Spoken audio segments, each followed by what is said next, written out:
Hey guys, I am here again today with Megan Jones, author and coach. We did an episode a while back. I think you were like the second guest I ever had on the podcast. Awesome. It is so awesome. And I was so thankful to have you in such a warm spirit, and we got along so well. I brought you back on. Today we're going to talk about grounding, which is something I should have already been doing content on. People ask me about it all the time. And for some reason I've tried to sit down time and time again and do an episode on it by myself or a blog post. And I don't know, the energy isn't there and it fizzles out for some reason. It's probably because I'm supposed to do it here with you today.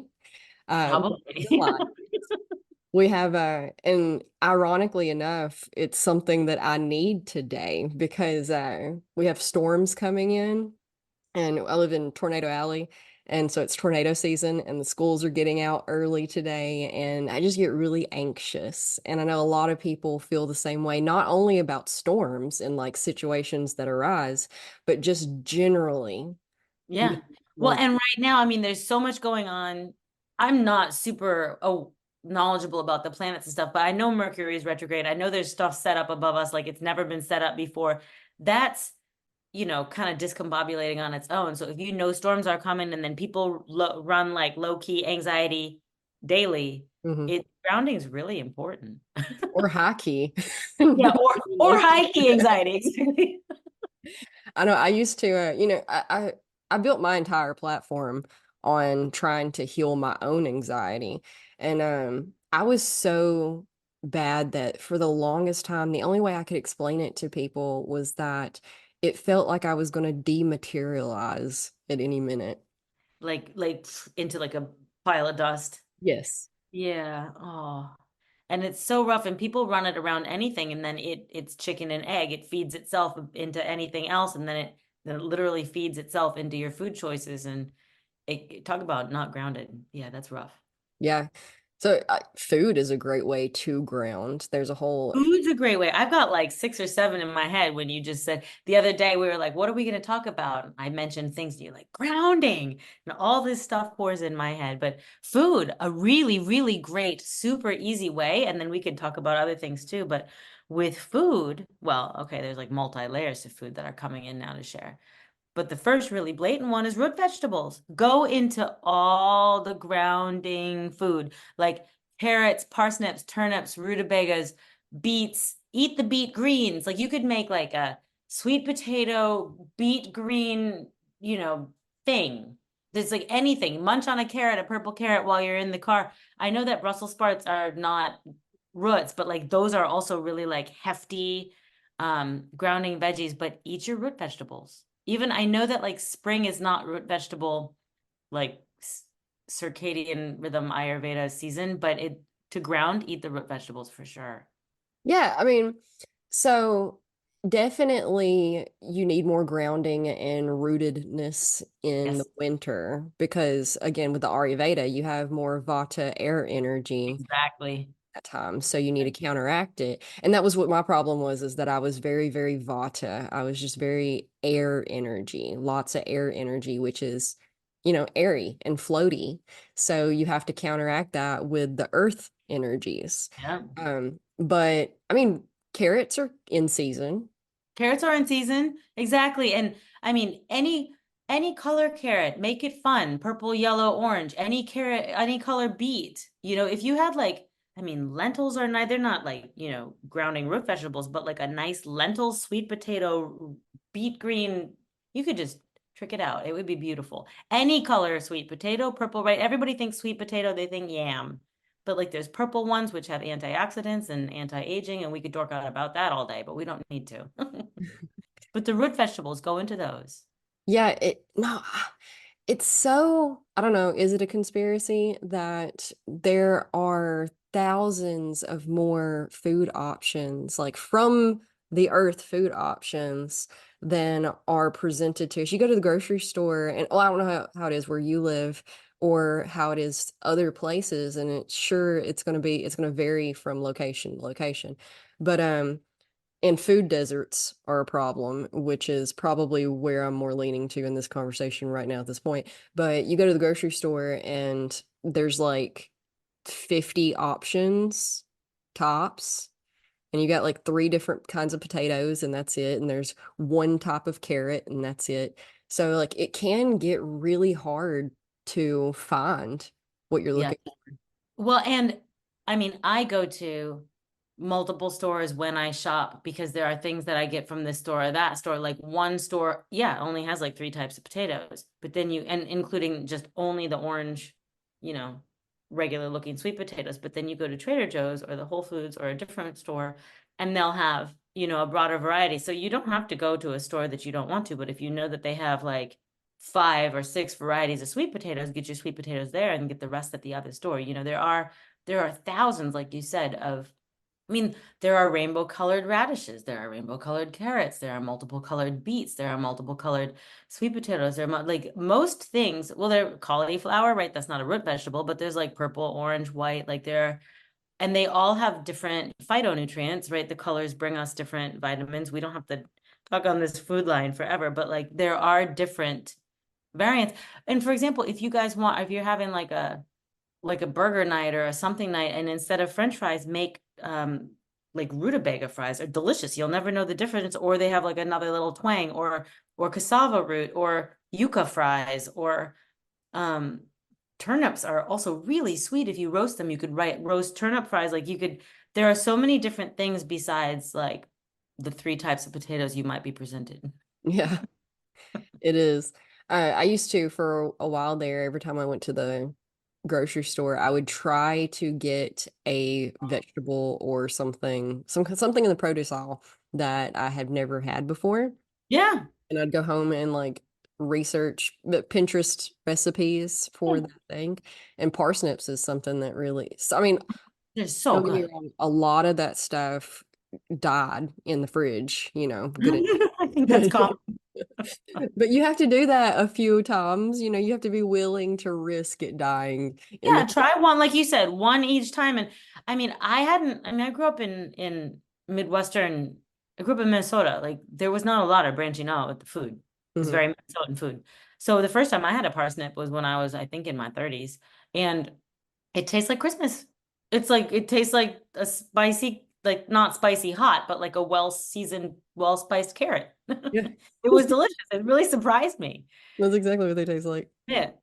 So I always think of it as the holidays because maybe I tried it around the holidays, but it always tastes like Christmas. So if you throw parsnips in your roasted vegetables, make a big thing of roasted vegetables and just command. You can even throw in broccolini for some beautiful green or whatever, and just say, I command myself to ground, and stick them in the oven. Every time you take a bite, feel the soles of your feet, feel your hips. I am grounding. This food grounds me. It fuels me. You can, I mean, there's more tips we can go into like that, but you can use the root vegetable food to physically, literally ground you, and then you can also use it as a practice, as a ritual. Absolutely, because the magic is in you. Grounding is such a broad topic that can be done so many ways. And it does take a little bit of practice, especially if you're prone to the more airy energies and you struggle grounding. But you definitely, food's not the only way. Aside from root vegetables, we'll mention real quick that like mushrooms, Yeah, anything absolutely. really Earthy, earthy. super Yeah. earthy. A lot of Mushrooms. people say meat. Um, Try to kind of stay away from. I'm not saying that people should try to say, I'm just saying I try my best. I was vegan for a really long time, and then I wasn't, and then I was again, and then I wasn't, and now I'm not. But that's not what we're talking Well, about. animal protein, if your body does well with animal protein and it tends to serve you, I mean, I haven't eaten animal protein in 34 years. Wow. And it doesn't bother me, but like I don't miss it. It's not like a sacrifice for me. But make it a seasoning, make it like, a part of your plate, not the main, event. Have the vegetables and, be the main event. And if you eat meat, it can, and if, I mean, does meat ground you? It actually depends on the quality of the meat. Is it pasture raised with like a happy life? And, we can also get weird and talk about the emotions of the animals, which are a thing which you do ingest, you know. So meat can be extraordinarily ungrounding. And even if it, supposedly serves your body as you as an individual. And if you wanted to use it for grounding, it would be portions, it would be quality, it would be, there's a lot to go into it. So I would lean into the vegetables first. Oh, we could definitely do a whole episode on just that alone. For sure. For sure. But another thing, if you want, and yes, mushrooms, like I'm not super versed on them, but like get one of those like variety packs at the store. So many different beautiful types that, and there's certain mushrooms that if they're growing out and they get sun, they are the highest plant-based containing source of vitamin D, which is, interesting and tricky to get, right? So, but in the outdoors also, if you need to ground and you have a chance to get outside and be near a tree, like a tree with bark, not a palm tree. Palm trees are different. They're fine. They're lovely. But like a hardwood tree, I guess is what I'm trying to say. Lean on it. Lean your back on it. Give all your crap to the tree. If you don't mind and there are people around or no one's around, turn around, put your heart chakra on it, put your third eye on it, and give everything into the roots of the tree. She'll take it for you. And that's a great way to ground with the tree. Yes, because again, it's just connecting to the earth. And if the tree is connected to the earth, it's a beautiful way to do it. Huge tool. Huge tool. Um, Also grounding into yourself, right? Because a lot of times when we're feeling ungrounded, we're running, like you were saying, high key anxiety, right? And you're up. You might even, I'm not super versed in auras, but like sometimes we look like a light bulb or like a hot air balloon. Like we're so far out of our bodies Hmm. and spinning and looping and lapping in our brains that grounding is not even an option. So even realizing just pulling your focus to the soles of your feet Hmm. and then pulling your focus into your knees and into your hip joints and just all of a sudden noticing that like you can sort of like a balloon, like bring it down with a rope, bring it down, dial it down into you. You can be in a grocery store, you can be in your car, you can be at your desk, you can be holding your kid, but pulling your attention, bringing your focus into your self, your lower body really helps shift things too.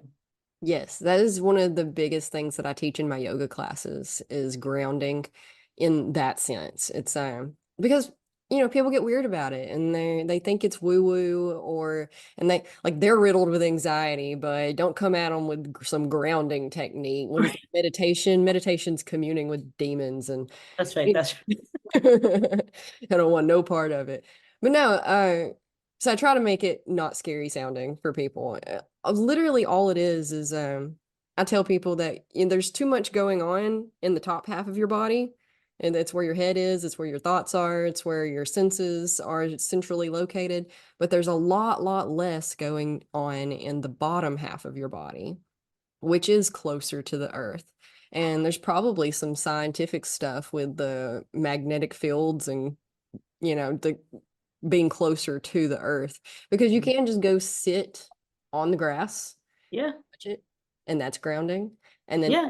thing, connecting Yeah. your bare feet to Yeah. that Take your lower feet out of your shoes and stick them in the grass and feel it, or the sand, but grass is better. Earth. just really driving home that earth energy Earth, aspect. earth, earth. Yeah, exactly. No, it's interesting because if you feel like, oh, I can't pay attention to my feet or I can't get into my hips and even that feels woo. Like if you stop for a few seconds and switch your mind to your senses and just start noticing like what does the air feel like? Feels kind of neutral. I'm not cold, I'm not hot. What do I hear? Here's some traffic, not much else. Even if you just pause and switch to your senses, I hear the refrigerator, I see the plant, whatever. I see the picture on my wall. That can at least bring you somewhere in your body Hmm. if you don't want to ground into your feet. Because that is generally the issue is that we're in our heads Hmm. and we need to get into our body, into the physical. Sometimes though, I encountered this sometimes like being in my body was made things worse.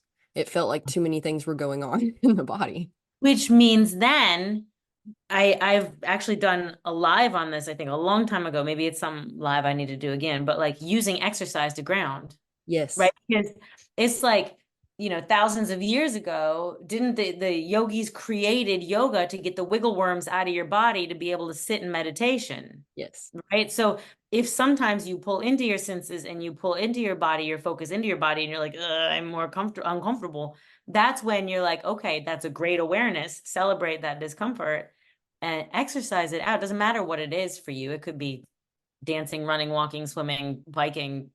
I don't, it doesn't matter. But like for me, exercise is total lifeline. Like it's a total lifeline. It's the way I've told you this before, but it's the way I'm not on antidepressants. It's the way I stir up myself so that I can function really well. It's a different day pre and post exercising. And so if you pull your focus and awareness into your body and you're feeling kind of crazy, good, then you got to move. Do something. Even if it's 10 minutes, maybe you walk up and down the stairs like really mindfully so you don't bail, but like, at a good clip and just get your heart rate up and just shed, release, release, release, ground into the stairs or something. It'll feel better. Yeah, I found out pretty quickly that I could literally run from my anxiety. And I learned from my therapist that I was running away from my life when I was in constant marathoning. So there's that fine line between, genius and insanity, and there's that fine line between using exercise for the right way and using exercise to hurt yourself. So, I mean, yes, you can outrun your anxiety. You can outswim your anxiety. You can outcycle your anxiety. It's a really beautiful, healing, free tool. And also, if you're like lifting weights or not lifting weights, like if you're squatting, use that, like feel the soles of your feet. If you're in the gym or if you're in your living room, it doesn't matter. Feel the soles of your feet and let that, like maybe you have roots in your feet so you don't topple over, you do it the right form, but ground into your heels, ground when you squat. If you're lifting weights, if you're doing like an overhead shoulder press, you can be like really grounded into your heels. And each time you really press up, you make sure that the energy in your body or your intention grounds through your feet. So you get actually more of a shoulder workout. Your core is like the center of the tree. So your heels go down, your core engages, your arms go up, your shoulder press will improve and you'll ground. Yes, everything is a whole body exercise. Like, you have in the exercising community and stuff, you have like leg day and Right. arm day and ab day and whatever and ab exercises specifically. And but everything so I'm so tired of us sectioning everything off and I agree. everything is a whole body exercise. And that's something that I love about yoga and martial arts is that they incorporate all of it. So even though it is like the Warrior Two, for example, even though mostly it's a leg pose, you're activating your core, your shoulders go back and down, your arms are stretching in that direction, your mind is even part of it if you In really the Yeah, in the middle, and there's probably, I mean, I've done yoga. I'm not a yogi, I'm not a teacher, I did martial arts. I have that under my range. belt. Built. What Um, branch? but probably with yoga, oh, what kind? Yeah. Taekwondo. Okay. Taekwondo. I've I done haven't for a long time, but I did do it for a while. I've done Tai Chi, Taekwondo, and Jiu-Jitsu. Yeah, Those are that's my things. awesome. It is Yeah, no, awesome. I mean, technically I have a second degree black belt, but I really like, it's been decades, That's decades. awesome. But when you're in those poses, like also, yes, it is your legs and your core is in and your mind, but also I think your energy is also, you're trying to like really shoot it out your fingers, right? Like you're trying to have everything, your shoulders are down. So no, I mean, when I'm training clients, personal training clients, I mean, if we're doing squats, their core is engaged. If we're doing, their core is floating their arms and arms things so their neck doesn't try to take over the planet. It's everything, I mean, food, exercise, internal peace, work productivity, relationships, how you exercise, it is all connected. Every single thing. Yeah, I always tell my students, and they probably hate me for it. We'll be in a specific pose, and I'm like, if your legs get tired, or if these muscles get tired, just use different muscles. And they're like, I know they're looking at me like, what do you mean use different But muscles? literally use different muscles. Yeah. Because you can, Engage. even if you're, let's say, like a plank. Everybody hates planks, right? I love You plank. can, I kind of like them, but uh, you can go from and it's just focus and concentration. And no, we are not off of the grounding subject because focus and concentration inside of your body is grounding. Yeah. And so, like, you shift your focus and the energy with it, and with it, the tension and the stress and the tightening or the relaxing from your legs to your arms, from your arms to your shoulders, back down to your hands to your abs. And as you're shifting your focus from one area to the other, you'll notice that, like, if your legs are tired, you focus to your shoulders and arms, you'll forget about your legs. Yeah. And then when those get tired, you focus back to your legs and, oh, they got a break. And suddenly you find that you can hold your planks a lot longer. Well, and I find in plank for me too, the exact same thing. If I make sure that like I really engage my legs, ground with my legs, right? Because you're like, it's an intention, it's attention and focus, and I'll add intention, right? Because my intention is to be a plank. Like I want to be like a 2x4. Like that's my intention to be that kind of power and strength and stability when I'm doing a plank. So like my heels are kicking back, I'm grounding into my legs, so I'm not hanging my shoulders, but my shoulders are there, so my legs aren't going to give out. It's a whole yeah, where you focus, your muscles will respond, and then the tired parts can take a break. Yeah. And then I had really bad health anxiety. So, like, I was not. The word hypochondria gets a lot of like flack for people being like, oh, there's something always wrong. No, hypochondria is just health anxiety is all that is. You're anxious and every little twing or twang you feel in your body, you're like, oh God, is it cancer? And Yeah, I got a brain aneurysm. Yeah. yeah, literally.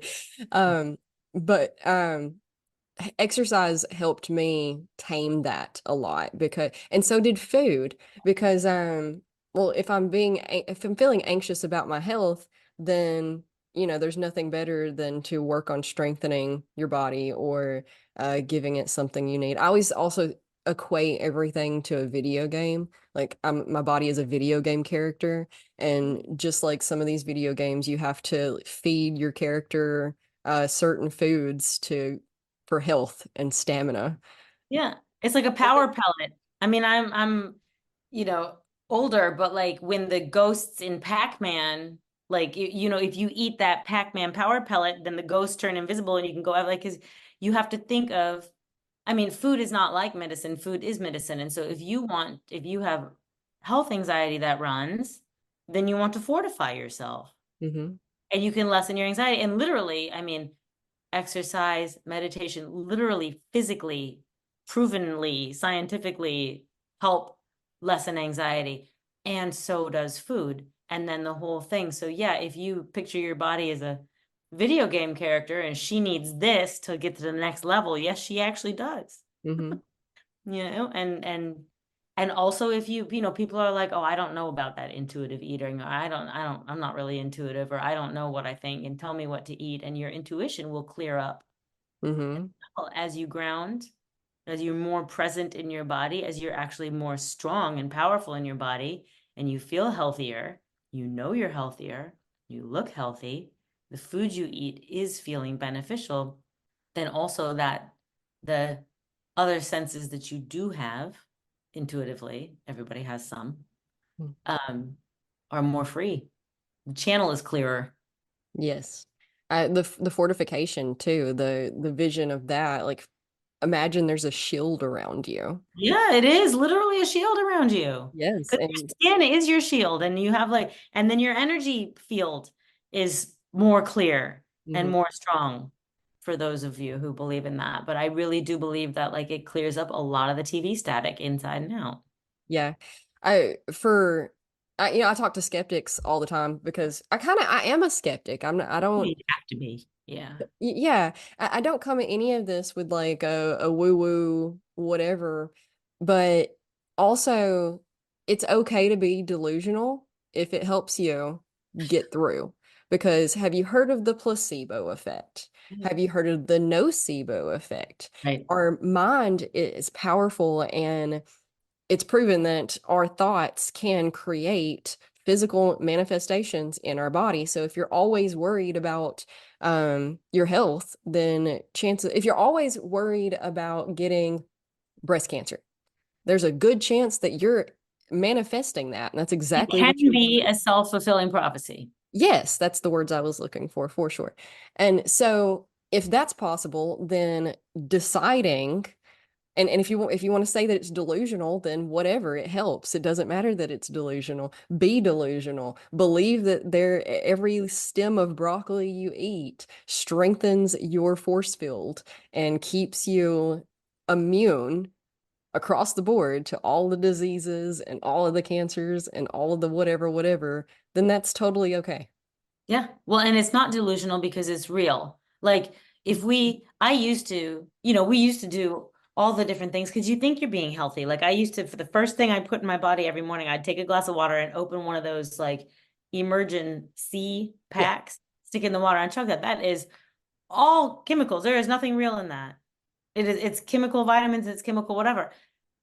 I thought it was keeping me healthy. Was it? Maybe some of my thoughts. Was it also causing inflammation? Yes, because that's what the ingredients are. But if you have those little broccoli trees on your plate, look at that. You can be like, wow, I am eating a tree. This broccoli is going to ground me. This broccoli is going to give me, bits of plant-based protein, bits of, calcium, bits of whatever's in the broccoli, right? Iron. I'm going to eat this tree and it's going to fortify me against all the crap flying around in my kid's school. And so it is Yeah, they'll definitely they market all sorts of things to us as being healthy that are not. because they can. And the packaging can be so misleading. The packaging can really be really misleading. And I mean, somebody gifted me um, cashew butter last month and it's so awesome. And I was like, oh, that's so sweet. And then I read the label and, I like the labels on all my nut butters to say one ingredient. I would prefer it say cashews. Mhm. If it had two ingredients, it would say cashews and salt. I'm okay with that, right? This one says cashews and high oleic sunflower oil. So, and it's a beautiful package and it looks really healthy. And that is not gonna, I'm not, thank you so much. I didn't say that to her. I didn't look at it until I got it home. But like, it's unfortunate because it can be misleading. And that's why it's not delusional to learn about what's in your food and really to believe that putting a nut butter that says only cashews in your body is going to fortify you and boost your health and lower your health anxiety more than the one with the inflammatory oil. Yes. No, what I mean by be delusional is like I tell my kids all the time like this is a magic bracelet. It will Oh protect yeah. from the monster that is not in your closet. Stuff like Yeah, absolutely. I mean, I do that all the time. I mean, even before I go into meditation in the mornings, I put, laser beam down to me to anchor down from me to anchor and say, am I putting a laser beam down from me? No, but I am. hmm I'm anchored. Yeah, because the reality is created in our heads anyway, Mhm. both literally and figuratively. Yeah. Yeah. Well, and I mean, people, if you want to go basic with what you're saying, people will say, I don't want to get sick. I don't want to get sick. I don't want to get sick. I don't want to get sick. And they're focusing on the sick and they get sick. Yeah. Yeah, they get there's a lot of confusion around affirmations Yeah. and the language used. That's why and it takes years for it to click. And like my husband, for example, here we're years into, you know, we've been together since we were 16, so he's been listening to me talk about stuff like this for a lot of years. And he's still he'll say stuff like that. He'll be like, we're not this is not going to I don't know what Yeah, it's opposite of what he wants, a right? It's opposite of what he wants. yeah, and I'm like, he's like, what? I'm doing it. I'm affirming it into, I'm like, no, you're not. You think you are. And kudos for trying. But the Yeah. universe doesn't speak in knots. The universe can't understand why you would give any sort of energy or attention to the things that you don't want. Well, You and I think it was Neil Donald. Did you read Neil Donald Walsh? I don't think Did so. So he wrote the books that they're channeled a long time ago, Conversations with God. They're like a long series, maybe 4 or 5 books. But he said the universe, God universe, is a big photocopy machine, a big Xerox machine. And so if you say, I don't want to get sick, I don't want to get sick, the universe goes, yes, you don't want to get sick. The universe always says yes. And so there's more opportunities for you to don't want to get sick, Yeah, which you call in. If you say, I have really strong immune system, there, that's there, it. that's it. Instead of, I have clients who said, well, I didn't do too bad in the eating, right? That's backwards. What if, Too bad. did you eat well? I didn't do too bad in the, Hmm.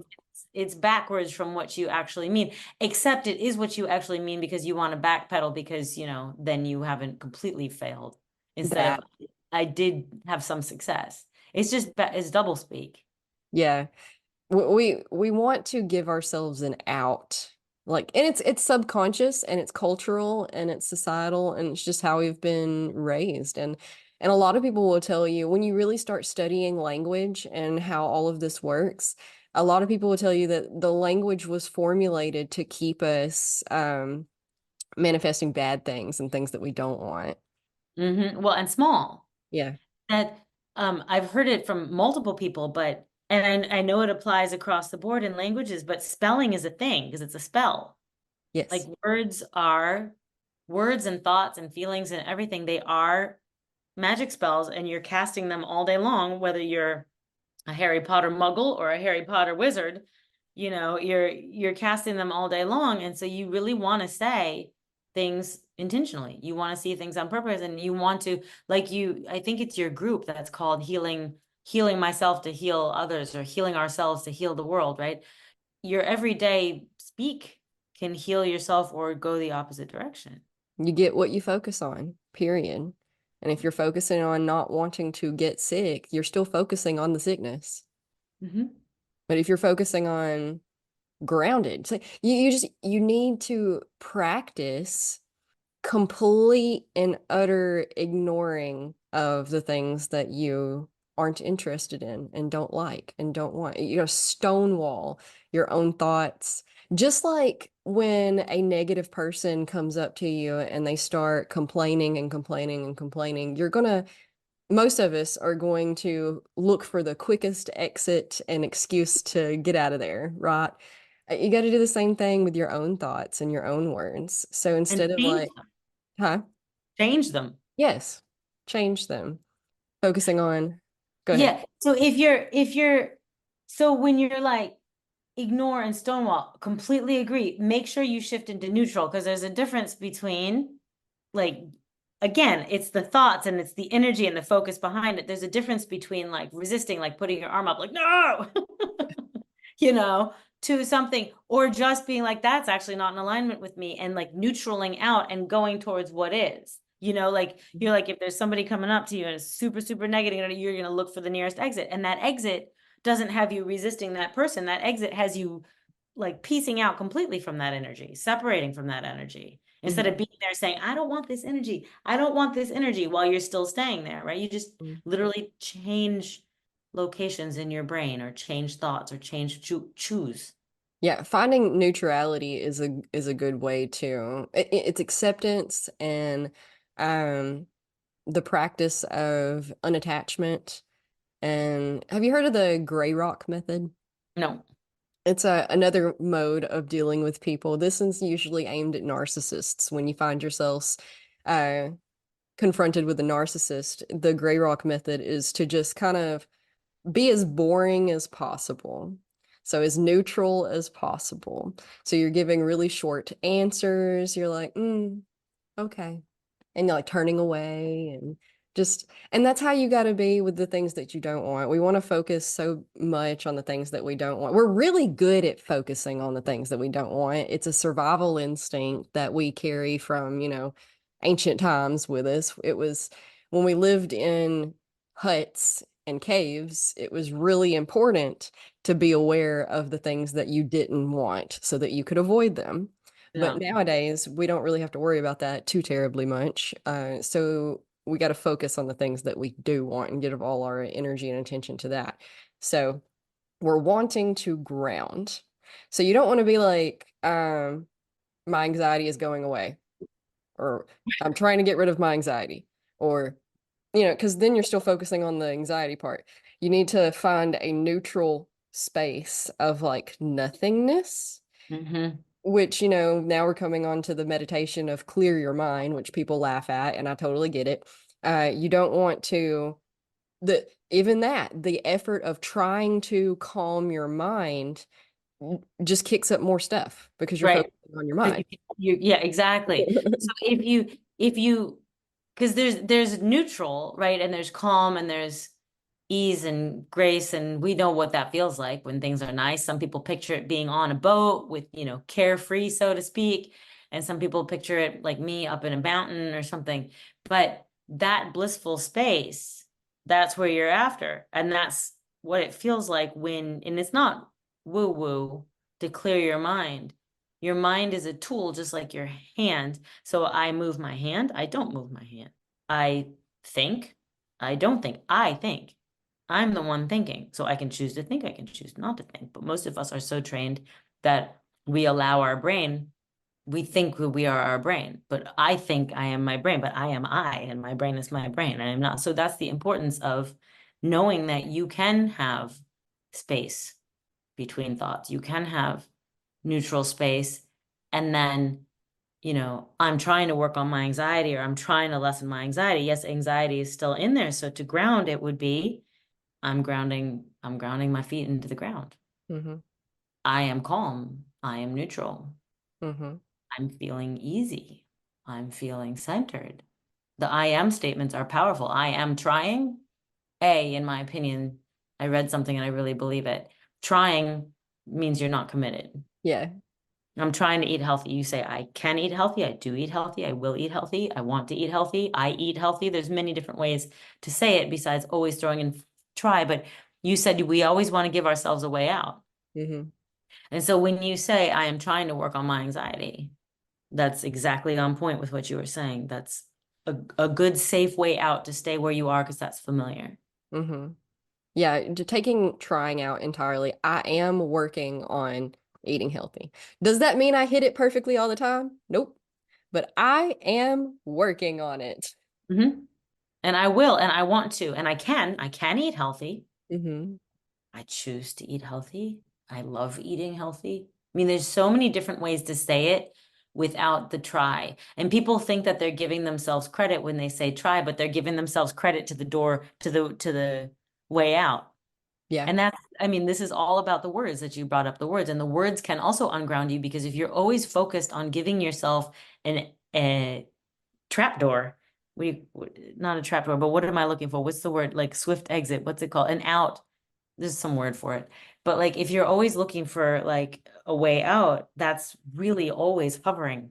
That's never grounding if you commit to yourself as far as food, I can eat healthy. I want to eat healthy. I eat healthy. I frequently eat healthy, right? Those are more like grounded, solid statements than, I try to eat healthy. That's not very grounded. And you can feel the energy in it. Trying sound it feels floaty. Feels floaty. Feels And floaty. it gives you an out. Hmm. Because I try, but I sucked. Or or what did she say? I didn't eat too bad. That was that roundabout my client said. I didn't eat too badly this weekend. I was like, wow, that is a roundabout statement. Yeah. Don't get a coach if you're not willing to hear the truths on that. Oh yeah. Look at the semantics behind what you're saying because they really ring true. Oh man, I argue with people so badly. I'm like, and I'm trying so hard not to argue. My intention is not to argue. My intention is to point out that they're self-sabotaging. And like it's from love. Like I love you and I know you've told me, you've expressed that you're trying to work on this, okay? That you want to work on this. And so I'm just like, hey, I know you want to work on this. Your language is implying the opposite of what you're wanting to do. And man, they get combative. And because, Yeah. And they're not, because the thing is you're not trying to be mean. You're just saying fact. And the fact is your language says different than what you say you want. yes, yeah. Some of that is habitual. Some of that's just patterns that we have in our speech. So we just need to become more and more and more focused and aware of everything we say, which does take centering, which does take, even light grounding to be fully aware of every word that comes out of your mouth so that you're not countering yourself or or driving with one foot on the brake, which we all do Hmm. out of fear and self-protection. Hmm. Sure. Being the conscious observer, you're talking earlier about how you're not your brain. You're the conscious observer of everything that's happening and going on. And you can put that on autopilot, and most people have and do. And we kind of naturally default from that as children for the most part. And you have to be the conscious observer, not the unconscious observer. Yeah. Then you start to realize that you aren't your brain, because your brain, intrusive thoughts hit everybody. And your brain just is constantly throwing out these unwelcomed thoughts that, like, where did you come from? I didn't ask that. I didn't, my brain wasn't, my thought set wasn't anywhere near over there. Why is this popping into my head? And that's when you have to learn how to separate and notice that, you are not your thoughts. You can choose conscious thoughts, but the ones that just pop up randomly are the the ego, I guess, that is trying to protect you generally. Yeah. It's usually trying to protect What's you. that flight or fight you were talking about when we lived in huts and stuff? Like the ego's there for us because it's like there's a tiger, run. Yes, okay. Like that's why adrenaline and cortisol exist. Like get the hell out, right? Run. At the same time, like you said, the majority of us are not in those scenarios now. And so then the ego, it's important to protect us. The moms lifting cars off of kids and stuff like that. We need that kind of capability, but it infiltrates, in my opinion, everyone's every day and it gets in the way. And then the guy, one of the guys that I really, really respect and listen to every day, he calls the mind the smart ass and the ego the dumbass because they're like two parts of you, but you are you, right? And so then you need to choose what you're going to use your mind for because your mind is beautiful and so intelligent and so important and use her for like constructive things and creative things and fun things and silly things and awesome gifts and problem solving and use your mind. But that's like when it starts running those intrusive thoughts, you're like, I mean, some of that is fueled by the fuel you put in your body. Hmm. It And is. some of that is habits and patterns. Some of that is from TV. Some of that is from parents. Some of that is from, who knows where it comes from. But yeah, it just pops up and you're like, why am I thinking about that? You can even you can definitely give it a name. So like when these thoughts pop in, you're like, okay, Patricia, hush. Yeah. I didn't ask you. Yeah, exactly. Name it, call it out. And then you just you rework it and you're like, okay, okay, Patricia, I hear you. Now what do I want to What do I focus? actually want? And what do I want to think about? And why is my hand in the potato chip bag? I'm not even hungry. Literally, I've been trying to teach my kids to put some chips in a bowl. Yeah, And they're like, why? And I'm like, because you're just going to sit there and you're going to eat the whole bag of chip without even realizing, because you're yeah, not even paying attention. yeah, But if you put some in a bowl, then the bowl will empty quicker than the whole chip bag will yeah. enter. My client calls it the no bag rule. In her house, there's a no bag rule. And she'll put the chips in a bowl or you can put some on your plate or whatever, but there's a no bag rule. And I thought that was pretty good. But she has college kids. That's how you have little ones. Yeah. Yeah. Yeah, we'll get there. Yeah. No, it's because I mean, even if it's, you know, chips made out of good things like siete or some of those with the avocado oil and stuff, a bag is a bag is a bag. Hmm. Stick them in a bowl. Yeah, they think it's an extra step, but it's actually more that you don't need to become an entire potato chip bag. Hmm. Yeah.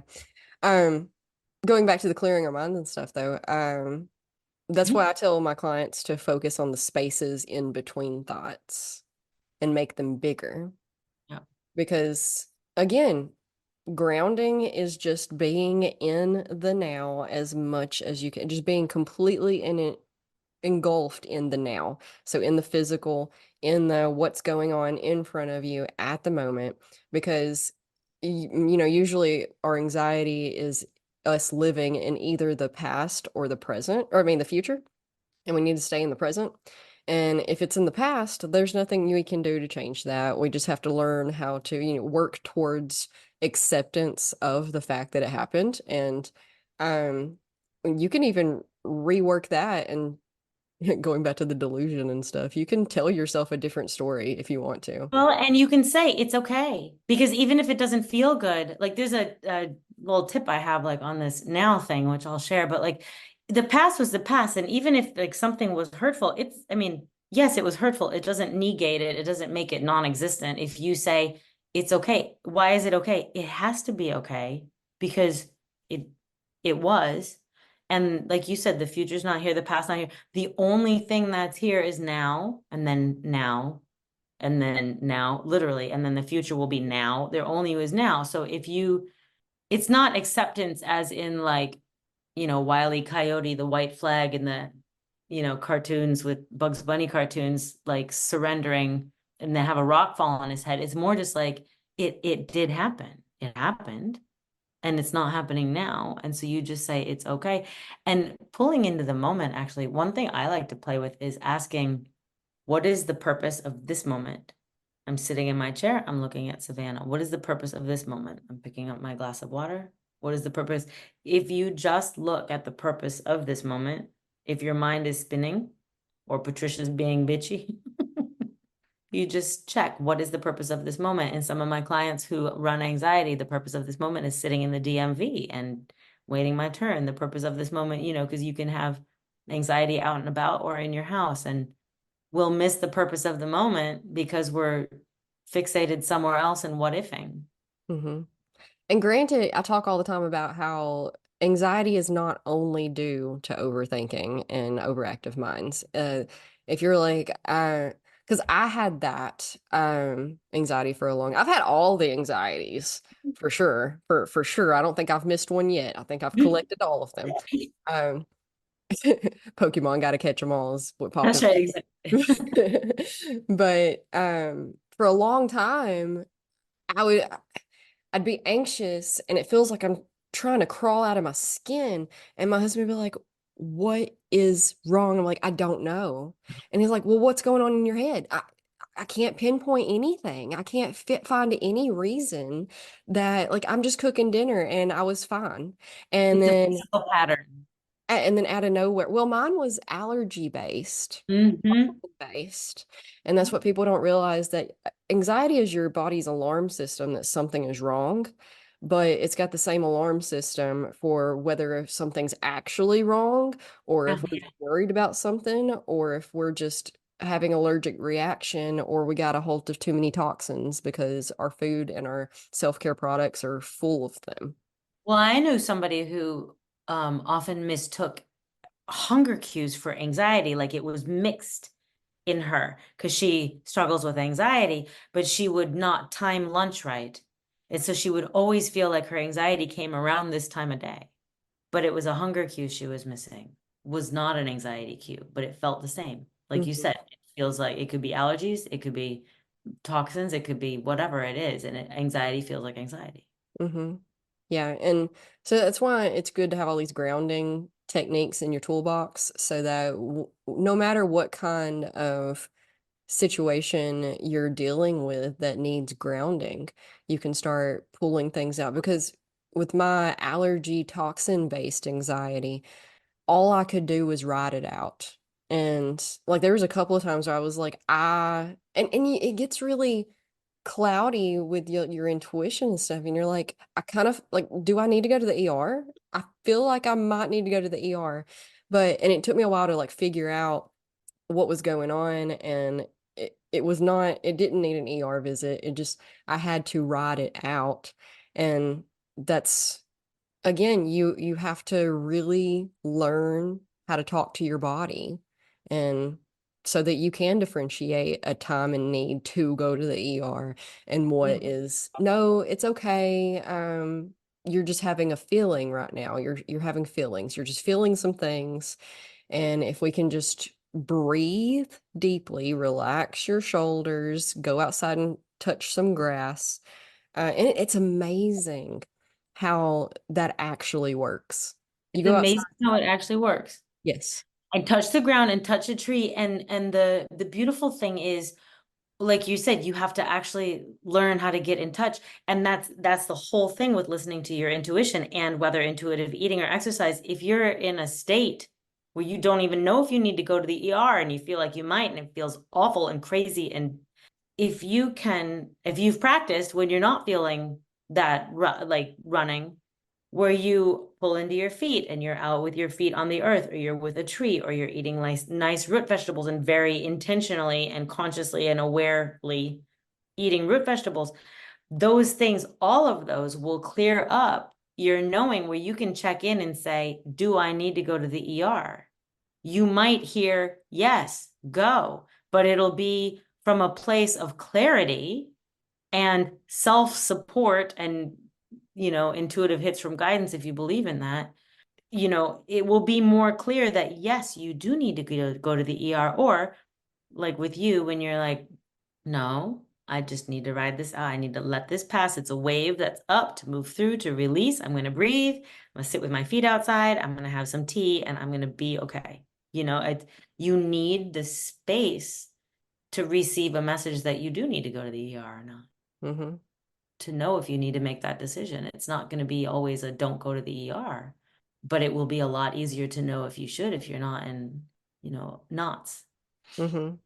Yet so many people spend a lot of time at the ER for things that they don't need to be up there for because they're panicking over um, things that their body's trying to tell them that are stemming from other things that aren't dire and deadly. And people they'll go to the doctor and they'll go to the ER and they can't find anything wrong and they have no answers for you. And And that's where you're not being delusional. In that situation, you are feeling what you are feeling, but there's nothing wrong with you, but your body's telling you something else. Yeah, it's all connected. mm-hmm, It's so important to ground and be able to learn, practice. We have to practice mm-hmm, understanding what the body is telling you, because like you said, the body will respond and it will seem similar. It will seem the same, but it's, like they say, panic attacks really, really, really, really mimic heart attacks. You're not having a heart attack, you're having a panic attack. mm-hmm. The body feels similar.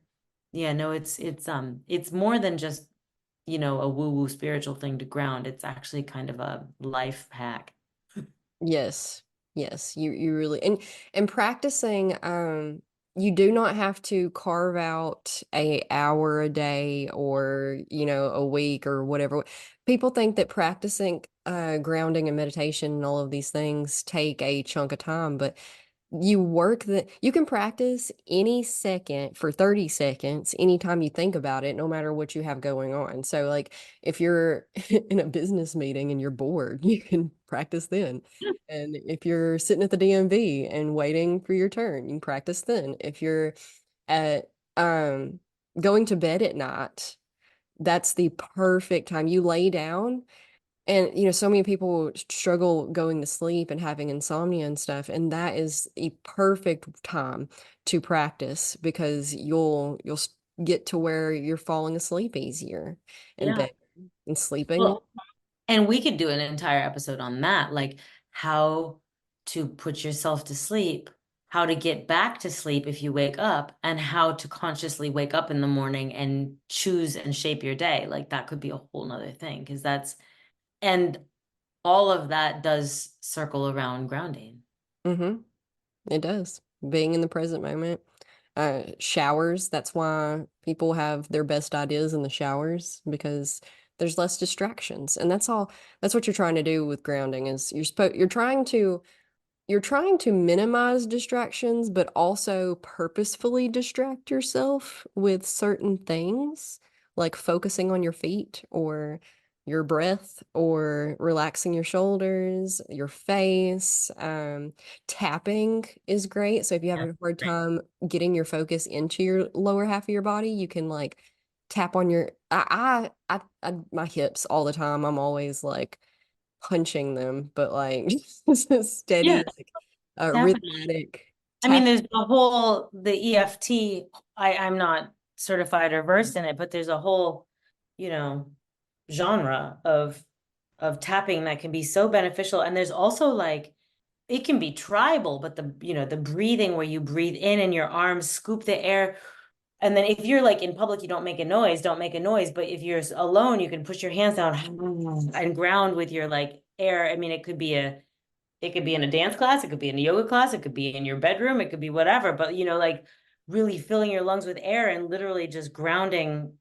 If you need it to be on the physical level to hit you internally, there's so many ways to do it, and it's important, and you can do it in the grocery store line, like you said. Mhm. And stimming. So people who are autistic have a big history, like they're known for stimming. And I think they figured out intuitively how to calm their nervous system, Mhm. They usually they'll rock or something or move in a certain way. Yeah. certain noises. Yeah. Uh, Smoothing out your aura is Yeah. another thing you can do. I do this all the time, and it's amazing how I know people who are just listening can't see, but you like smooth out your aura with your hands just around where you're feeling anxious, and you'll find that you can kind of pinpoint where the anxiety is. So you'll Yeah. spend a longer point or time in one point than another, and you're just like, oh, now I feel better. It's Well, amazing. stuff like Qigong, like you can find a Qigong thing, like Lee Holden or somebody on YouTube and just do a class, and they literally move energy.